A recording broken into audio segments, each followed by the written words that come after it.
तो वही आशिकी episode number 20। पिछले एपिसोड में आपने देखा कि श्वेता अंजलि पर अटैक करवाती है, लेकिन ऐन वक्त पर शिवाक्ष आकर उसे बचा लेता है।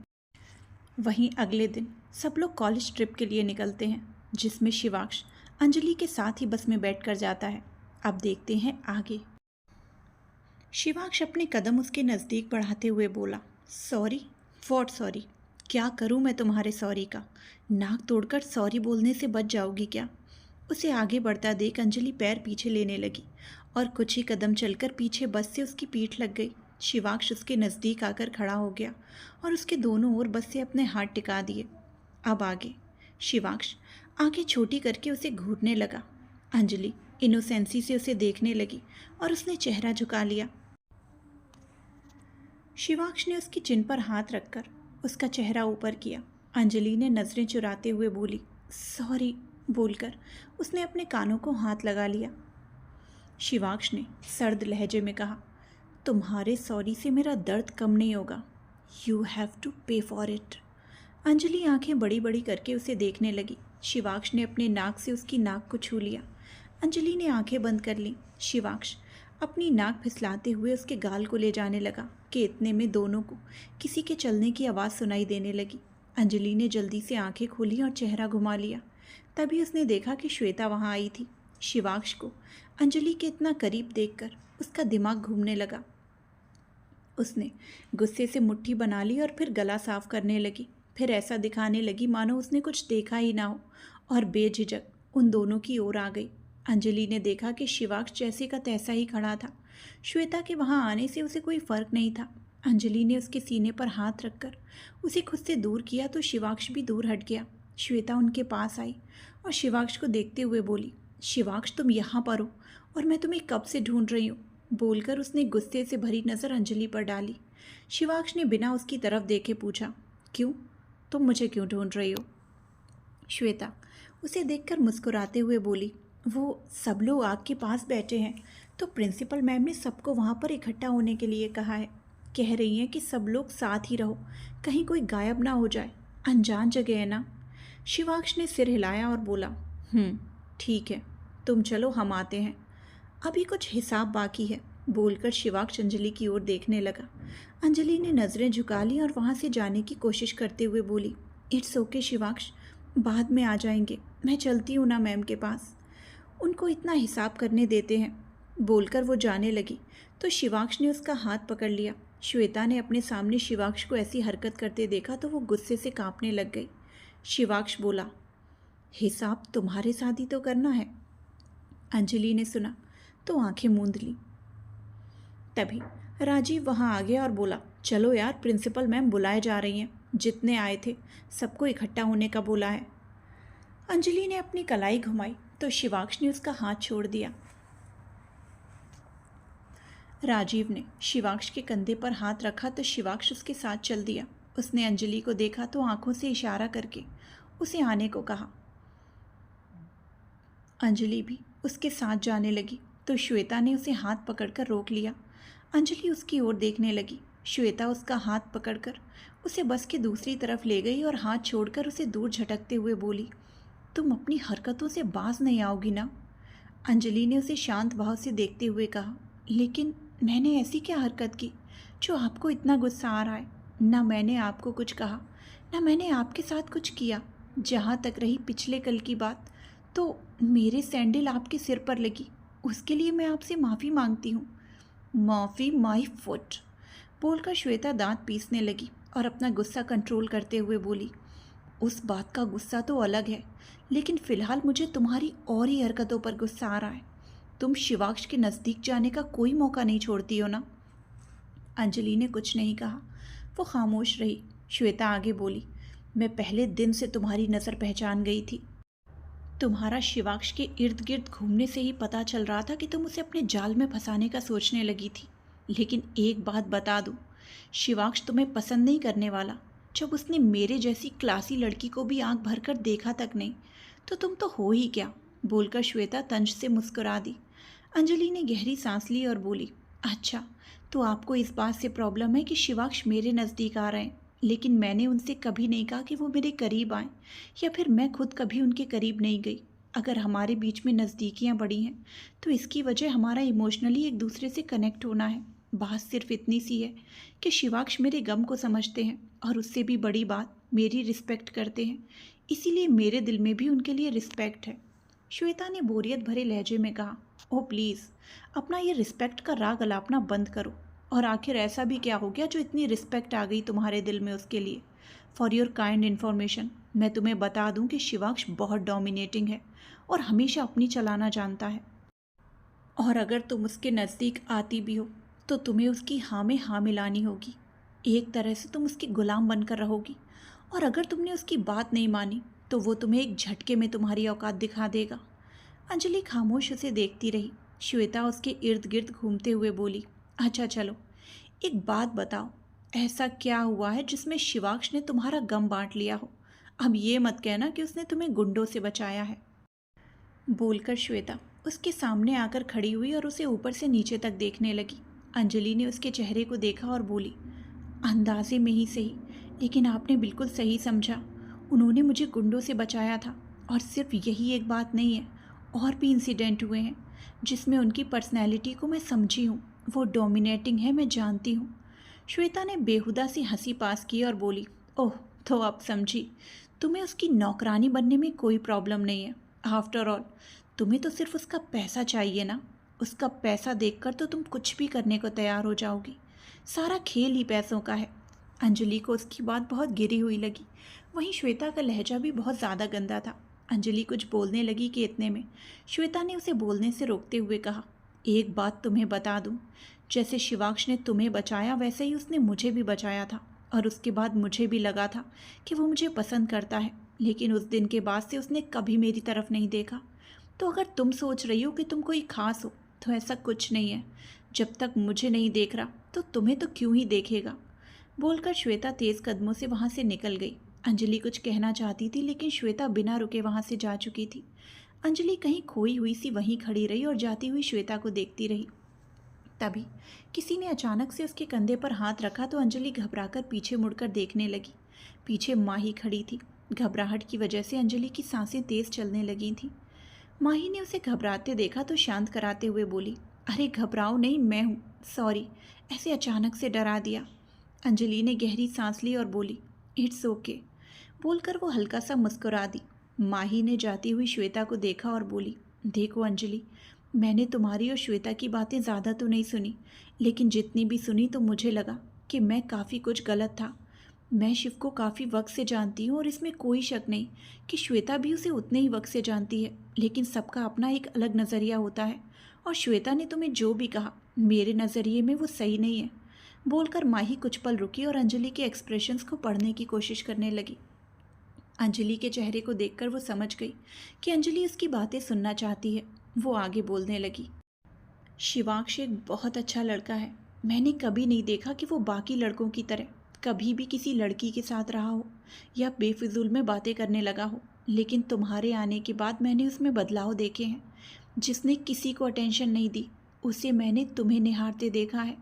आखिर मैं इतना ही कहना चाहूँगी कि दूसरे की बातों पर ज़्यादा मत सोचना। जो तुम्हारा दिल करे वही करना। बाकी तुम बहुत समझदार हो। कहकर माही ने उसे अपने साथ चलने का इशारा किया तो अंजलि उसके साथ साथ चलने लगी। अंजलि मन में सोचने लगी, ये सब क्या चल रहा है? कोई कुछ कहता है तो कोई कुछ और ही कहता है। क्या हमारी नज़दीकियाँ इतनी बढ़ गई हैं कि अब लोगों को भी साफ दिखने लग गई हैं? लेकिन ऐसा तो मैंने कभी कुछ नहीं सोचा। तो ये सब क्या होता चला गया? बारिश थम चुकी थी और ठंडी हवाएं चल रही थी। सब लोग आग के पास बैठे थे। प्रिंसिपल बोली, अब जो खाना साथ लाए थे वो तो ख़त्म हो गया और सबको भूख भी लग रही है, तो सबके लिए खाने का इंतज़ाम भी करना होगा। अक्षत बोला, बस में बैठते हैं और देखते हैं, अगर आगे कोई ढाबा या कोई होटल मिलता है तो खाना खा लेंगे।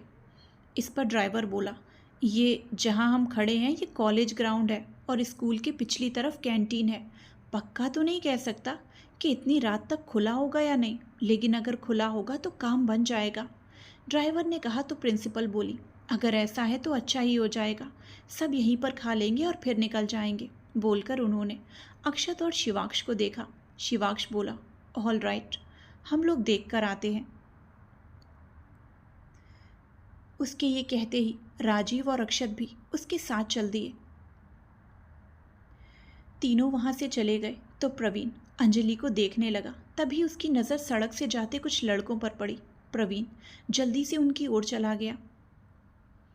कुछ देर बाद खुशी के फ़ोन पर एक मैसेज आया। खुशी ने फ़ोन देखा तो मैसेज प्रवीण का था। खुशी धीरे से बुदबुदाते हुए मैसेज पढ़ने लगी। खुशी, मुझे तुमसे अकेले में कुछ बात करनी है। तुम सड़क की ओर आ जाओ और अगर चाहो तो अपनी दोस्त को भी साथ ला सकती हो। खुशी ने मैसेज पढ़ा तो सोच में पड़ गई। फिर इधर उधर नज़रें घुमाते हुए प्रवीण को ढूंढने लगी। प्रवीण उसे बस के पास खड़ा दिखाई दिया जो सड़क पर ही जा रहा था। खुशी को कुछ सही नहीं लग रहा था, इसीलिए उसके बावजूद भी उसने अंजलि से कहा, अंजलि देखो ना, मौसम अब सुहाना हो गया है, तो जब तक वो लोग खाना लेकर नहीं आते क्या तब तक हम लोग सड़क पर घूमने चलें?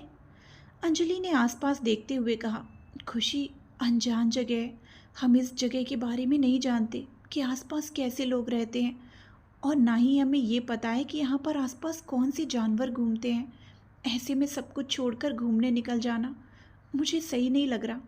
खुशी ने उसका हाथ पकड़ा और बोली, अरे कुछ नहीं होगा अंजलि, हम कौन सा ज़्यादा दूर जाएंगे, बस थोड़ा आगे जाएंगे और वहाँ से वापस आ जाएंगे। बोलकर खुशी उसे साथ लेकर वहाँ से चल दी। अंजलि को बिल्कुल सही नहीं लग रहा था, लेकिन खुशी की जिद देखकर वो उसके साथ चल दी। दोनों सुनसान सड़क पर चलने लगी। खुशी आसपास देखते हुए प्रवीण को ढूंढने लगी, लेकिन उसे प्रवीण कहीं नहीं दिखाई दिया और इसी चक्कर में वो अपनी बस से काफ़ी आगे आ चुके थे। अंजलि बोली, खुशी अब वापस चलते हैं, तुमने थोड़ा आगे आने के लिए कहा था और हम लोग तो बहुत आगे आ चुके, बस बहुत पीछे रह गई है। बोलकर अंजलि वापस जाने के लिए मुड़ी तो देखा कि कुछ लड़के उनके सामने खड़े थे।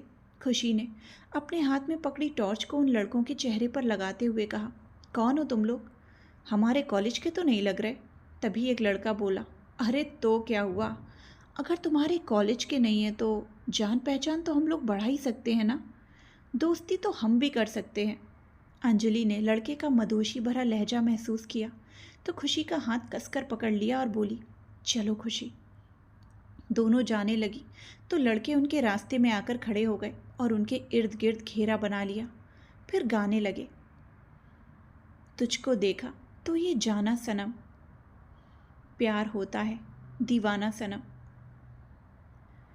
खुशी अकड़ते हुए बोली, ओए रास्ता छोड़ो हमारा, वरना अच्छा नहीं होगा, समझे? खुशी ने कहा तो लड़के हंसने लगे। खुशी इधर उधर देखने लगी तो एक लड़का बोला, किसे देख रही हो जानम? खुशी ने उसे घूरते हुए कहा, तेरी अम्मा को, जो तुझे आवारा की तरह यहाँ छोड़ गई है। लड़के के सीने पर हाथ रखा और बोला, हाय हाय, ये एटीट्यूड, बस यही तो चाहिए मुझे, अब तो तुम्हें साथ लेकर ही जाऊंगा। बोलकर वो लड़का आगे की ओर बढ़ने लगा। खुशी और अंजलि का ध्यान सामने था कि इतने में पीछे से एक लड़के ने आकर खुशी की नाक पर जोर से रुमाल रख दिया। खुशी झटपटाई। अंजलि ने उसकी ओर देखा और पीछे खड़े लड़के को उससे दूर धकेलने लगी, लेकिन इतने में खुशी बेहोश होकर नीचे सड़क पर गिर पड़ी। अंजलि ने उसे पकड़ते हुए चीख कर कहा, खुशी, कहकर वो उसका गाल थपथपाने लगी, लेकिन खुशी बेहोश हो चुकी थी। अंजलि सामने खड़े लड़कों को देखने लगी, फिर उनके पीछे खड़े लड़के को देखा। लड़के के चेहरे पर मास्क पहना था। अंजलि को वो कुछ जाना पहचाना लगा, लेकिन उसे ठीक से याद नहीं आया कि आखिर वो किसकी तरह दिख रहा था। वहीं ऊपर से खुशी के हाथ में पकड़ा मोबाइल भी अब ज़मीन पर गिर चुका था और अंजलि का मोबाइल भी उसके हाथ से छूट गया था, तो टॉर्च की रोशनी दब चुकी थी। चारों तरफ अंधेरा ज़्यादा हो जाने की वजह से अंजलि ठीक से उस लड़के को देख भी नहीं पा रही थी। लड़का खुशी को अपने साथ लेकर जाने लगा तो अंजलि ने उसे दूर धकेल दिया। लड़का फिर से आगे बढ़ा तो अंजलि ने उसके चेहरे पर एक ज़ोरदार घूंसा जड़ दिया। लड़के ने झट से अपने चेहरे के ऊपर हाथ रख लिया। इतने में बाकी लड़कों ने आकर अंजलि को पकड़ लिया और वो झटपटाने लगी और खुद को छुड़ाने की कोशिश करते हुए बोली, छोड़ो मुझे, और खबरदार अगर खुशी को हाथ भी लगाया तो। अंजलि ने देखा कि वो लड़का खुशी को अपने साथ ले जाने लगा है तो उसने चिल्लाते हुए कहा, खुशी छोड़ो उसको, कोई है प्लीज़, हमारी मदद कीजिए, शिवाक्ष, राजीव, अक्षत जी, मदद के लिए वो इन लोगों को पुकारने लगी। दूसरी तरफ वो तीनों खाना लेकर जब बस के पास पहुंचे तो सबको खाना देने लगे। शिवाक्ष की नज़र यहाँ वहाँ घूमकर अंजलि को देखना चाहा तो वो उसे कहीं नहीं दिखाई दी। फिर वो खुशी को देखने लगा तो खुशी भी वहाँ पर नहीं थी। आखिर में उसे आकाश दिखाई दिया जो अकेला खड़ा था। शिवाक्ष उसकी ओर चला गया। आकाश ने उसे अपनी ओर आते देखा तो थोड़ा घबरा गया और सिमट कर खड़ा हो गया।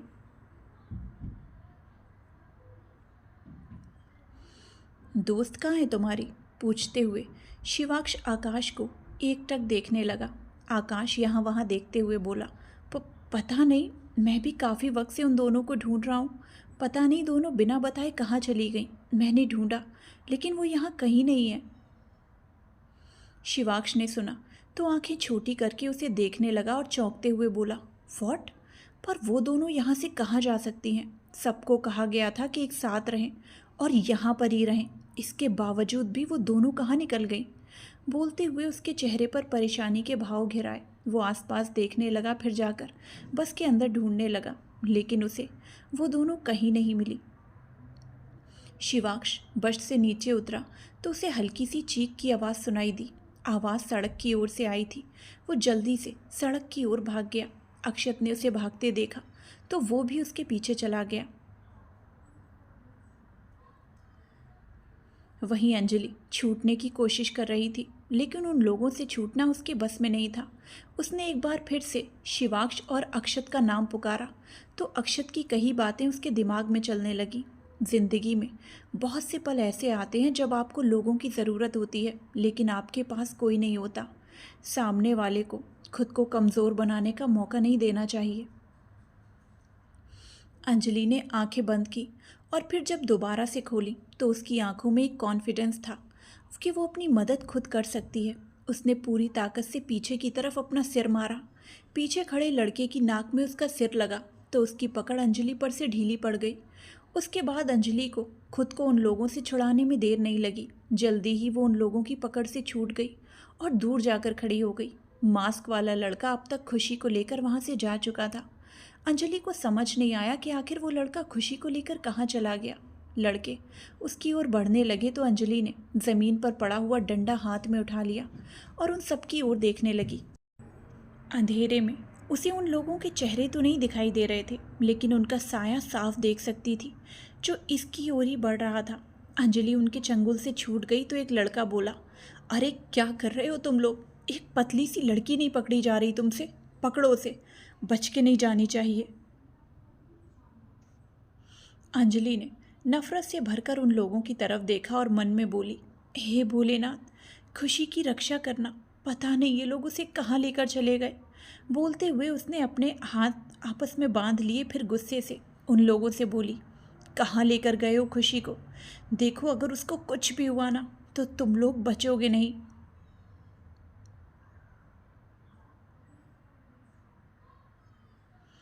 लड़के उसकी ओर बढ़ते हुए बोले, पहले तुम अपने आप को तो बचाओ, उसको बचाने की बाद में सोचना। अंजलि ने जल्दी से अपने हाथ में पकड़ा डंडा उनकी ओर फेंक दिया। सामने खड़े लड़के ने डंडा अपने हाथ में पकड़ लिया। उसने अंजलि का हाथ पकड़ा तो इतने में अंजलि के पीछे से आकर किसी ने उस लड़के का हाथ पकड़ लिया। अंजलि पीछे मुड़कर देखने लगी कि इतने में किसी ने आकर उसके पास खड़े दोनों लड़कों को एक झटके में वहां से दूर धकेल दिया। अंजलि ने चेहरा घुमाकर देखा तो सामने शिवाक्ष खड़ा था। अंजलि के चेहरे पर राहत भरी मुस्कान आ गई। वो जल्दी से उसके गले से लग गई। शिवाक्ष ने गहरी सांस ली और उसकी पीठ पर अपने हाथों को लपेट दिया। फिर सामने खड़े लड़कों को देखने लगा। ज़मीन पर पड़ा वो लड़का जिसने मास्क पहना हुआ था जल्दी से उठा और वहां से भाग गया। शिवाक्ष ने उसे देखा तो जल्दी से ज़मीन पर से पड़ा डंडा उठाया और उसकी ओर फेंक दिया। डंडा जाकर उस लड़के की टांगों में लगा और वो लंगड़ाकर गिर गया, लेकिन इसके बावजूद भी वो जल्दी से उठा और वहां से निकल गया, मानो यहाँ रुकना उसके लिए बिल्कुल सही ना हो। शिवाक्ष ने अंजलि को अपने पीछे खड़ा किया और सामने लड़कों की ओर बढ़ गया। कुछ ही देर में वो सब लड़के उसके आगे हार मान चुके थे। तभी अक्षत और आकाश भी वहां पर पहुंच गए। शिवाक्ष और लड़कों को मारे जा रहा था। अक्षत ने अंजलि की ओर देखा तो वो चुपचाप एक साइड में खड़ी थी। आज वो शिवांश को रोकने की कोशिश बिल्कुल नहीं कर रही थी। अक्षत को पिछली बार का इंसिडेंट याद आया तो वो हल्का मुस्कुरा दिया और धीरे से बोला, कोई अपनी पिछली गलतियों से इतना जल्दी सीख ले, इससे अच्छी बात क्या ही हो सकती है। अक्षत ने धीरे से कहा था, लेकिन आकाश को सुनाई दे गया था। उसने झिझकते हुए पूछा, कैसी सीख?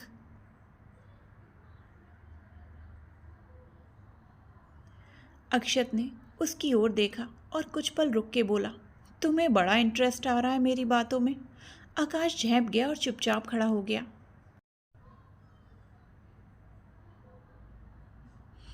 आकाश ने अंजलि की ओर देखा तो वो अकेले ही खड़ी थी। उसने आसपास नजरें दौड़ाते हुए कहा, अंजलि अकेले क्यों खड़ी है? खुशी कहाँ है? आकाश ने कहा तो अक्षत का ध्यान भी उसकी बातों पर चला गया। उसे भी खुशी वहां नहीं दिखाई दे रही थी। दोनों जल्दी से अंजलि के पास गए। अक्षत बोला, खुशी कहाँ है अंजलि? वो तुम्हारे साथ ही थी ना? अंजलि ने अक्षत को देखा और फिर फिक्र से बोली, हाँ अक्षत जी, मैं और खुशी साथ ही आए थे, लेकिन एक लड़के ने उसे बेहोश किया और अपने साथ ले गया। इन लोगों ने मुझे पकड़ा हुआ था तो मैं उसे नहीं रोक पाई और पता नहीं वो उसको लेकर कहाँ चला गया। बोलते हुए उसकी जुबान लड़खड़ा सी गई। उसने अपने मुंह के ऊपर हाथ रख लिया। अक्षत शिवांश को आवाज़ देते हुए बोला, शिव उनको मारना छोड़ और चल, खुशी को ढूंढते हैं। उसका पता नहीं चल रहा और अंजलि कह रही है कि उसको ये लोग कहीं उठा कर ले गए हैं। हमें पहले उसको ढूंढना चाहिए। शिवांश ने सुना तो उन लोगों को मारना बंद करके अक्षत को देखने लगा और उनकी ओर आते हुए अंजलि को देखते हुए बोला, कहाँ लेकर गए? तुमने देखा क्या? अंजलि ने ना में सिर हिला दिया। अक्षत ने जल्दी से अपनी जेब से फ़ोन निकाला और बोला, मैं राजीव को फ़ोन करता हूँ। सब लोग ढूंढेंगे तो हो सकता है कि खुशी जल्दी मिल जाए। उसने फ़ोन मिलाने के लिए निकाला ही था कि इतने में राजीव का फ़ोन उसे आने लगा। अक्षत ने जल्दी से फ़ोन उठाया और बोला, राजीव मुझे कुछ कहना था। इससे पहले ही राजीव बोल उठा, तुझे जो बोलना है बाद में बोल लेना। पहले ये बताओ कि तुम लोग चले कहाँ गए? यहाँ सब लोग तुम्हारा इंतज़ार कर रहे हैं। आगे के सफ़र के लिए निकलना है यार। अक्षत फिक्र से बोलने लगा, हम तो आ जाएंगे राजीव, लेकिन वो खुशी। उसने इतना कहा ही था कि राजीव बीच में ही बोल पड़ा, अरे खुशी का क्या अक्षत, वो तो आराम से बस में सो रही है। तुम लोग जल्दी आओ यार, सब लोग इंतज़ार कर रहे हैं और प्रिंसिपल मैम तो कुछ ज़्यादा ही बेसब्र हैं तुम्हें देखने के लिए। अक्षत ने सुना तो कंफर्म करते हुए पूछा, क्या खुशी सच में बस में सो रही है? राजीव अपनी बात दोहराते हुए बोला, अरे हाँ बाबा, और कहाँ जाएगी? मैं इसके बगल में ही तो बैठा हूँ, आराम से सो रही है। अक्षत ने सुना तो चैन की सांस ली और जल्दी से वापस आने का कहकर फ़ोन रख दिया।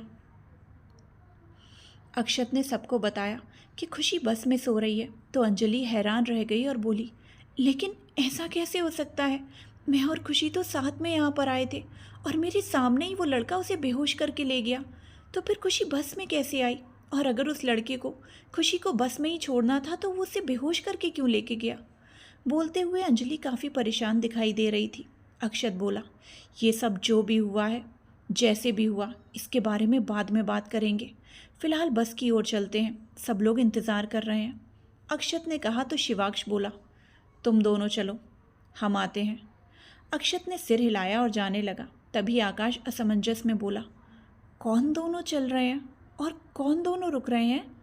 अंजलि ने बस की ओर कदम बढ़ाते हुए कहा, अक्षत जी और शिवांश रुक रहे हैं और हम दोनों चलते हैं। कहकर उसने ज़मीन पर पड़ा अपना और खुशी का फ़ोन उठा लिया। दोनों के फ़ोन की फ्लैशलाइट अभी भी चल रही थी। वो जाने लगी तो शिवांश ने उसका हाथ पकड़ लिया। अंजलि उसे देखने लगी। अक्षत जाते हुए आकाश से बोला, जो रुक रहा है वो रुक गया है आकाश, मुझे लगता है तुम्हें भी आ जाना चाहिए। आकाश ने सुना तो अंजलि को देखने लगा, फिर शिवांश को देखा और अक्षत के पीछे वहाँ से निकल गया। शिवांश ने झटके से अंजलि को अपनी ओर खींचा और गुस्से से बोला, तुम पागल हो क्या? क्या सोचकर ऐसी अनजान जगह पर टहलने निकली थी? दिमाग है भी या भूसा भरा पड़ा है? कितनी बार सबसे कहा गया कि सब साथ में रहो और दूर मत जाओ, लेकिन उसके बावजूद भी तुम दूर निकल ही आई। एक बार में समझ नहीं आया क्या कि बस के पास रहना है तो बस के पास ही रहना है? अरे शुक्र है अभी कुछ नहीं हुआ और तुम ठीक हो, लेकिन अगर कुछ हो जाता तो? अभी तो खुशी बस में मिल गई, लेकिन अगर कोई उसको सच में लेकर निकल जाता तो? बोलते हुए शिवाक्ष की पकड़ उसकी बाजुओं पर बहुत कस चुकी थी। वो मैं तो अंजलि ने बोलना चाहा तो शिवाक्ष ने झिड़क कर उसे चुप कराते हुए कहा, चुप, एकदम चुप, एक शब्द और नहीं। दूसरों की गलती पर सुनाती हो तो अपनी गलती पर सुनना भी सीखो। दूसरों की गलती पर भाषण और अपनी गलती पर एक्सक्यूज़ देना, ये कहाँ की समझदारी है? और तुम्हें समझ भी आ रहा है कि तुम अपने घर या अपने रूम के पास नहीं हो कि कहीं भी घूमने निकल जाओ। अनजान जगह है तो संभल कर रहना चाहिए। दिल तो कर रहा है कि तुम्हें। बोलकर शिवाक्ष ने बोलना बंद किया और उसे छोड़कर थोड़ा पीछे हटते हुए बोला, खैर छोड़ो, पागल लड़की। अंजलि ने मायूस सा चेहरा बना लिया और बोली, पर मैं। अंजलि बोल ही रही थी कि शिवाक्ष ने उसके होंठों पर जोर से उंगली रख दी। अंजलि की आंखों में शिवाक्ष की झिड़क से आंसू भर आए थे। वो हल्का सिसकने लगी। शिवाक्ष ने उसे गुस्से से घूरा और बोला, खबरदार, खबरदार, अगर तुम रोई तो, अगर एक भी आंसू बहाया तो मुझसे बुरा कोई नहीं होगा, समझी? बोलकर शिवाक्ष गुस्से से गहरी सांसें लेने लगा। अंजलि ने अपने होठों को दांतों से दबा लिया और सिर ऊपर आसमान की ओर करके अपने आंसुओं को बहने से रोकने की कोशिश करने लगी। शिवाक्ष उसे टकटकी लगाए देखने लगा। अंजलि का चेहरा रोने के लिए बना हुआ था। शिवाक्ष ने उसके उतरे हुए चेहरे को देखा तो उसका गुस्सा भी कुछ कम हो गया। वो गहरी सांस लेकर बोला, बिल्कुल ऐसे ही रहो और ये बताओ कि तुम तो ठीक हो ना, कहीं लगी तो नहीं है ना? अंजलि ने झट से ना में सिर हिला दिया। शिवाक्ष सड़क पर पड़े एक लड़के के पास पंजों के बल बैठा और बोला, किसने बोला था ये सब करने के लिए? लड़का दर्द से कराहते हुए बोला, हमें नहीं पता वो कौन था।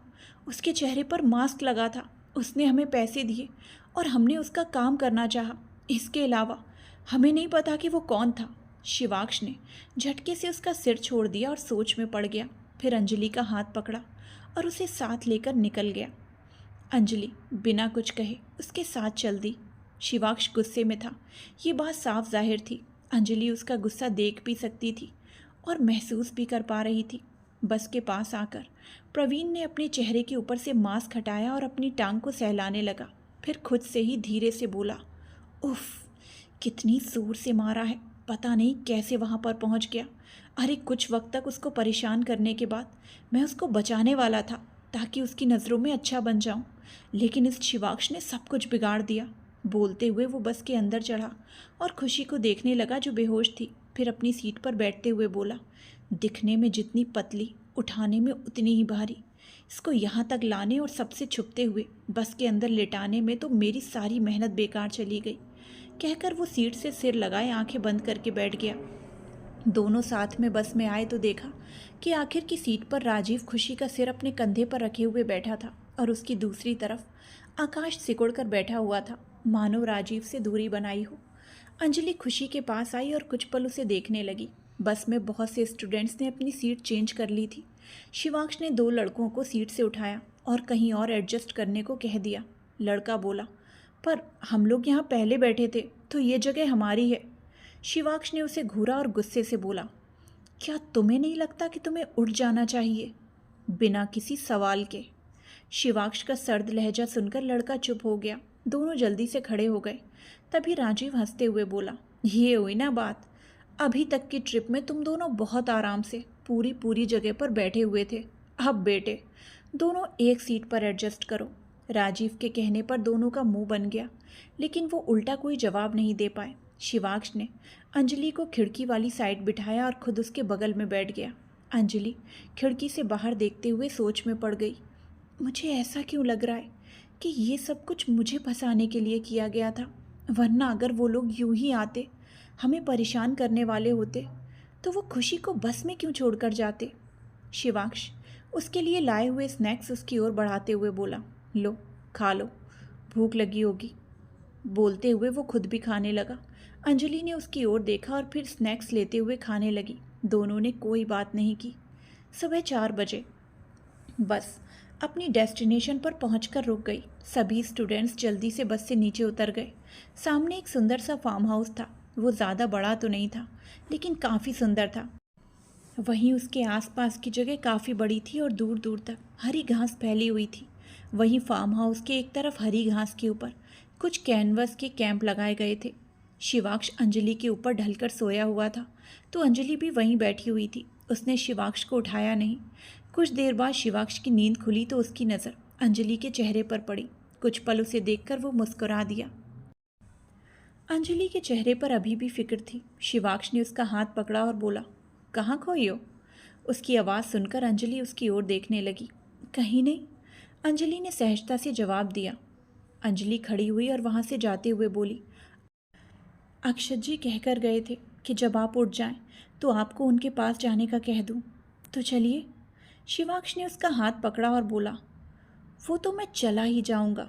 बोलते हुए वो उसके करीब आकर खड़ा हुआ और आगे बोला, पर तुम एक बात बताओ, तुम अक्षत को अक्षत जी कहती हो और मुझे मेरे नाम से बुलाती हो, ऐसा क्यों? उसको इतनी इज्जत देती हो तो मुझे क्यों नहीं? अंजलि ने बात घुमाते हुए उसके ही सवाल करते हुए कहा, क्या अब आप मुझसे नाराज़ नहीं हैं? क्या अब आपको गुस्सा नहीं आ रहा? शिवाक्ष ने उसे अपनी ओर घुमाया और नरमी से बोला, बात मत घुमाओ, जो पूछा है उसका जवाब दो। अंजलि दूसरी ओर देखते हुए बोली, जब बोलना चाह रही थी तब तो आपने कुछ भी नहीं सुना और बिल्कुल चुप रहने का कहकर मुझे डांटते रहे, और अब कह रहे हैं कि मैं आपको जवाब दूं। मुझे आपको कुछ नहीं बताना। कहकर वो अपना हाथ छुड़ाकर बस से नीचे उतर गई। शिवाक्ष ने उसे नहीं रोका।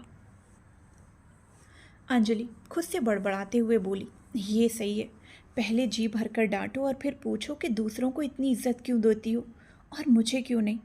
बोलकर उसने मुंह बना लिया और जल्दी से फार्म हाउस के अंदर आ गई।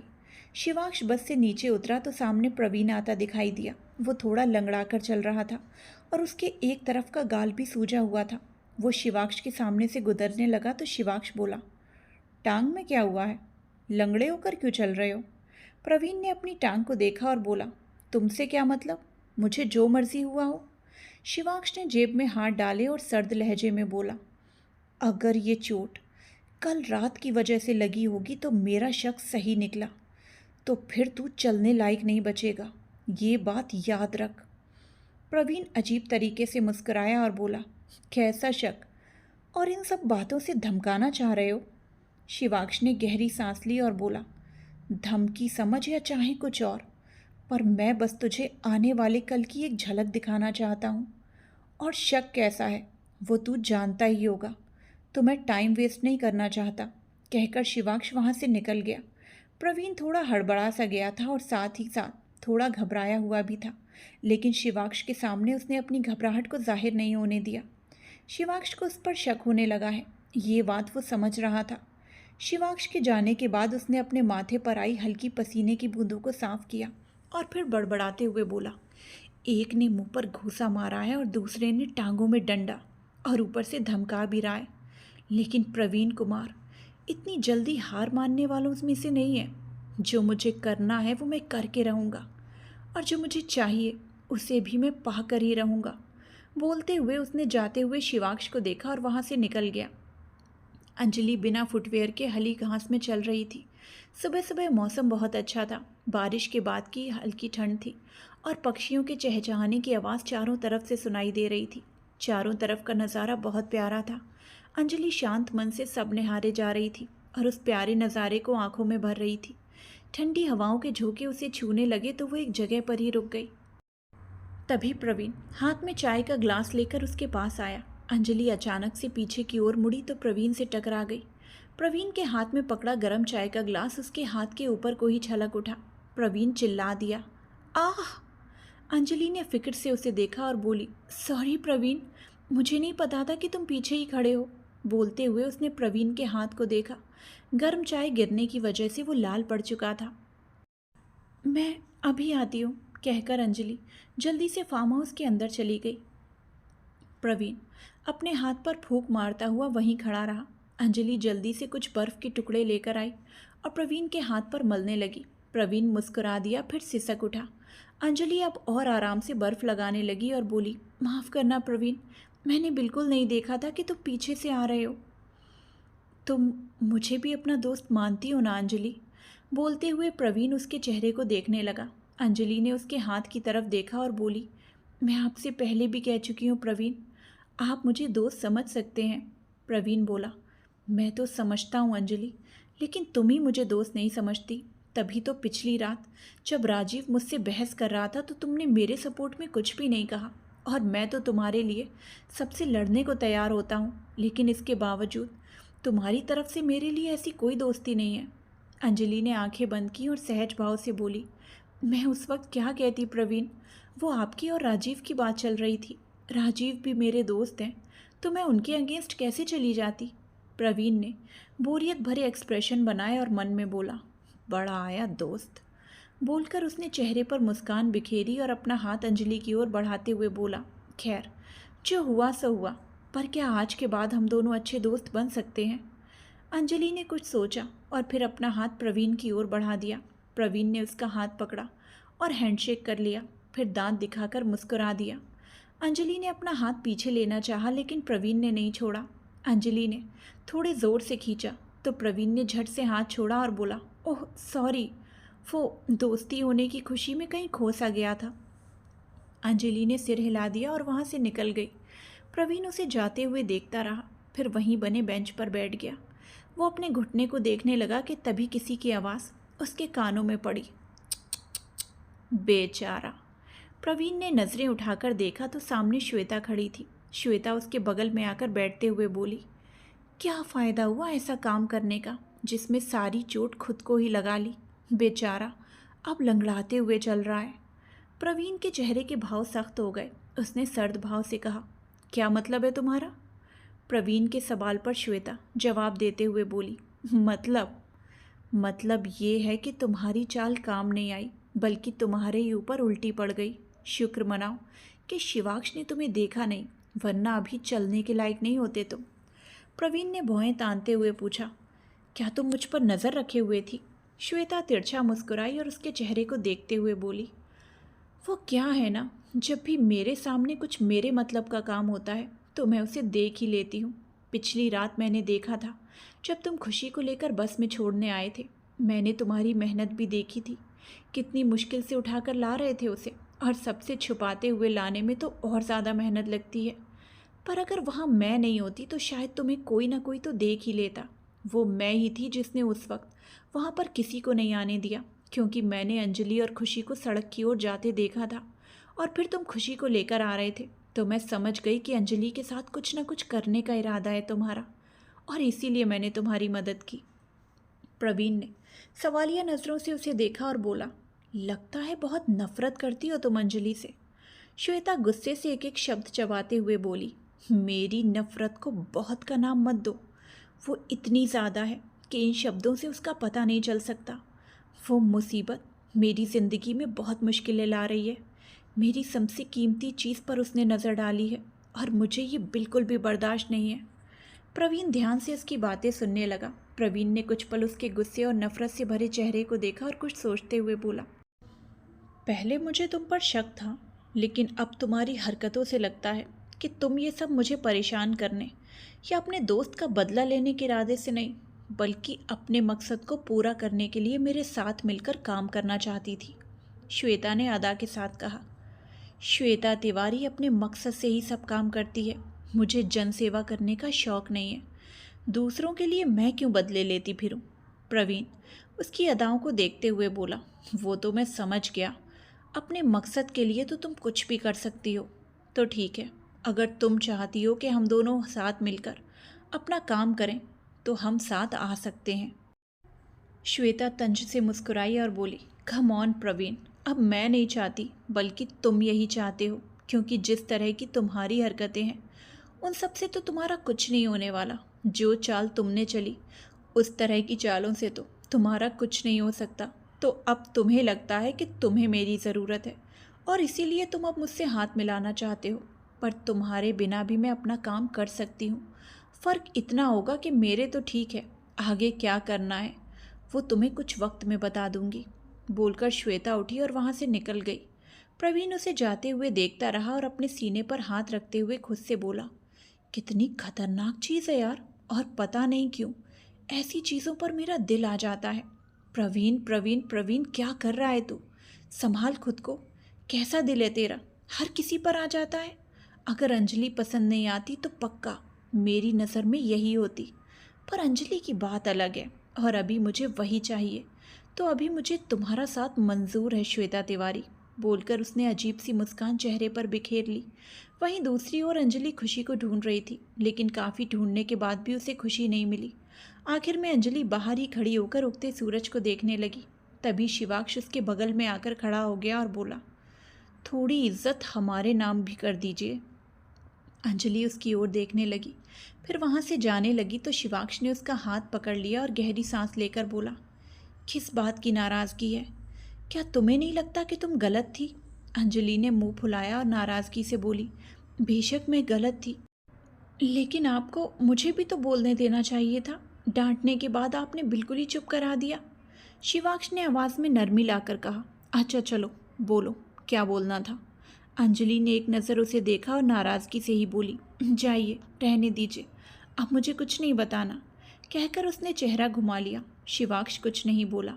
अंजलि ने जाने की कोशिश की तो शिवाक्ष ने उसका हाथ नहीं छोड़ा। वो समझ गई कि शिवाक्ष उसे नहीं जाने देने वाला।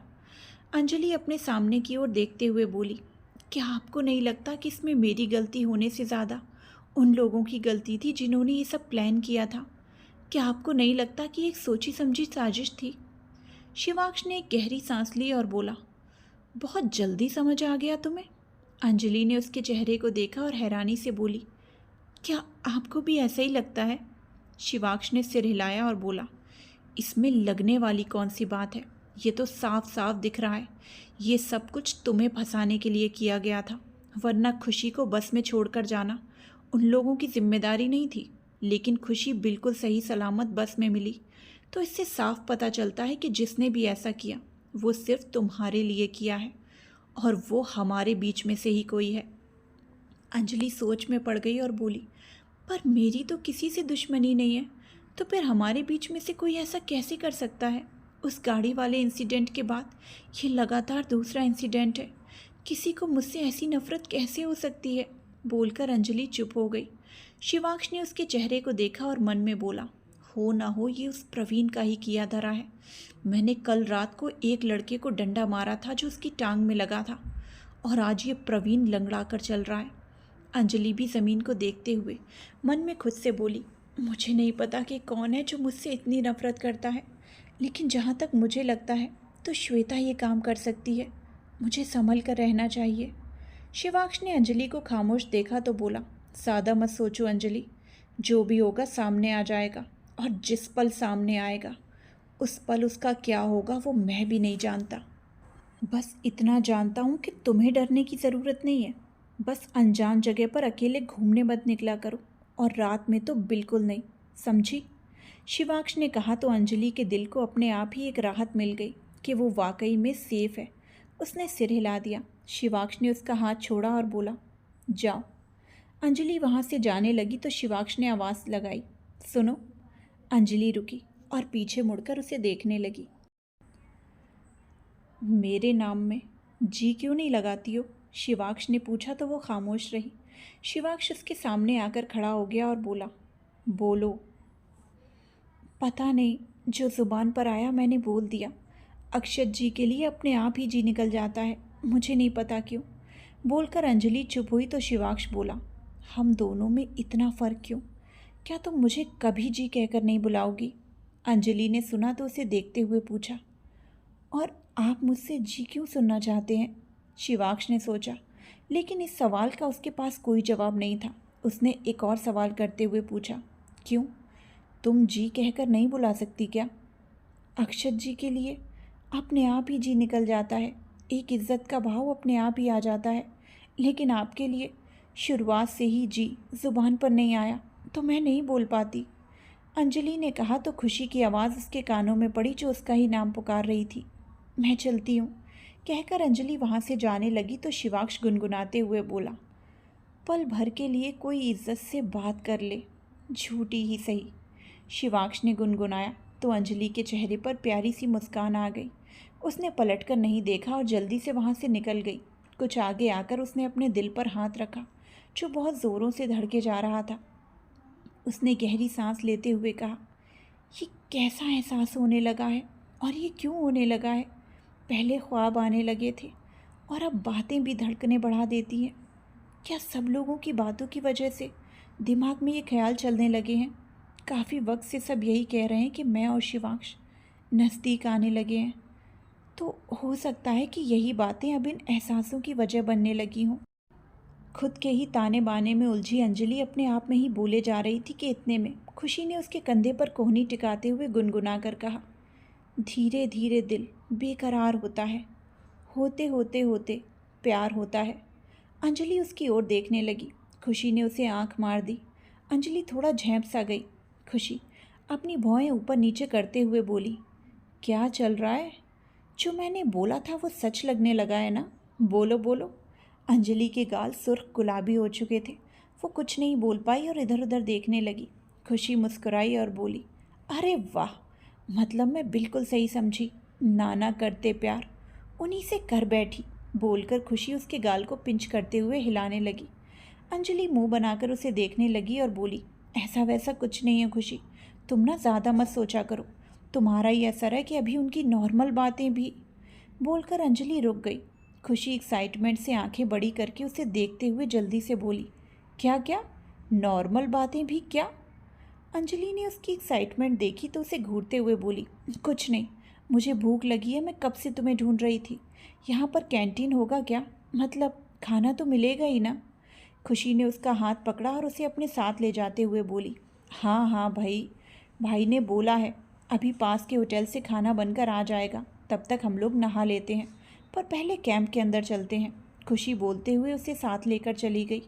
दोनों कैंप के अंदर आए तो आकाश भी वहीं पर था। खुशी अपने कपड़े निकालते हुए बोली, वैसे अंजलि, रात को हम दोनों सड़क पर निकले थे ना, तो जब उन लड़कों ने मुझे बेहोश किया तो उसके बाद का मुझे कुछ भी याद नहीं कि क्या हुआ और कैसे हुआ। भाई से पूछा तो वो बोले कि सपना था। तुम बताओ ना, हम सच में गए थे ना? अंजलि ने सुना कि राजीव ने उसे सपना कहकर बताया तो वो भी उसी की बात पर कायम रहते हुए बोली, सपना ही होगा खुशी, क्योंकि हम लोग कहीं दूर नहीं निकले थे, तुम सो गई थी ना, तो तुम्हें सपना ही आया होगा। कहकर अंजलि झूठ बोल गई। खुशी ने सिर खुजाते हुए कहा, ये भी कमाल की बात है, मुझे इतनी जल्दी नींद नहीं आती, लेकिन पता नहीं कल मैं कब सो गई और ट्रिप वाला भी सपना देख लिया। खैर जो भी हो, सपने में उन लड़कों पर इतना गुस्सा आ रहा था ना, कसम से अगर वो मुझे बेहोश ना करता तो मैं उन सबके सिर में पत्थर दे मारती। आकाश ने अंजलि को देखा और फिर खुशी से बोला, खुशी, सपने को सपने की तरह ही रहने दो और सपने वाले लड़कों को छोड़कर असल ज़िंदगी के बुरे लड़कों को मारो, जिससे कि कुछ तुम्हारे आसपास ही घूमते हैं। खुशी आंखें छोटी करके उसे देखते हुए बोली, कौन? आकाश कुछ बोलने लगा कि इतने में खुशी ने उसके मुंह पर एक पिलो दे मारा और बोली, समझ गई, अपनी बात कर रहे थे ना? आकाश ने पिलो को देखा और खुशी को घूरते हुए बोला, मैं अपनी बात नहीं कर रहा था। बोलकर उसने पिलो साइड में रख दिया। खुशी ने एक और पिलो से मारते हुए कहा, पर मैं तो तुम्हें ही समझूंगी। आकाश के मुंह पर पिलो लगा तो इस बार उसने पिलो खुशी की ओर वापस फेंक दिया। खुशी साइड हट गई तो पिलो पीछे खड़ी अंजलि के मुंह पर जा लगा। उसने कसकर अपनी आंखें बंद कर लीं। खुशी दांत दिखाकर जल्दी से वहां से भाग गई। आकाश अंजलि के पास आया और बोला, सॉरी अंजलि, मैं तुम्हें नहीं मारना चाहता था, वो गलती से। It's okay Akash, I know तुमने जानकर नहीं मारा। बोलकर अंजलि हल्का मुस्कुरा दी। आकाश बोला, वैसे तुमने खुशी को कल रात वाली बात क्यों नहीं बताई? अंजलि सहज भाव से बोली, राजीव को भी नहीं पता कि कल रात क्या हुआ था, और उन्होंने खुशी से कहा कि उसको बस एक सपना आया, और जहाँ तक मैं समझी हूँ इन सब में खुशी को कोई खतरा नहीं है, और मैं बेवजह सबको बताकर परेशान नहीं करना चाहती। सब ट्रिप एंजॉय करने आए हैं और मेरी वजह से सब मज़ा ख़राब हो जाए, ये मैं नहीं चाहती। आकाश ने सुना तो सिर हिला दिया, फिर हाथ में पकड़े पिलो को अपने मुंह पर धीरे से मारते हुए बोला, तुम्हें मारा था तो थोड़ी सज़ा ले ही लेता हूँ। अंजलि ने उसके हाथ से पिलो लिया और बोला, कैसी बातें कर रहे हो आकाश, ऐसे मत मारो, ऐसे भी कोई मारता है क्या? बोलकर अंजलि उससे दूर हो गई और उसकी ओर पिलो फेंक कर बोली, मारना है तो ऐसे मारो। पिलो आकाश के चेहरे पर लगा तो अंजलि जल्दी से भाग गई। आकाश ने अपने बाल ठीक किए और फिर मुस्कुरा दिया। कुछ याद आने पर वो खुद से बोला, पिछली रात जो हुआ उसमें खुशी को बस के अंदर लाकर छोड़ा गया और अंजलि अकेली उन लड़कों के सामने रह गई। मतलब सब सोच समझ कर किया गया था, बाकी चाहे किसी को पता हो या ना पता हो, लेकिन मैं तुम्हारे साथ हूँ अंजलि, तुम्हारी प्रोटेक्शन में कमी नहीं रखूँगा, बोलकर उसने गहरी सांस ली और कैंप से बाहर निकल गया।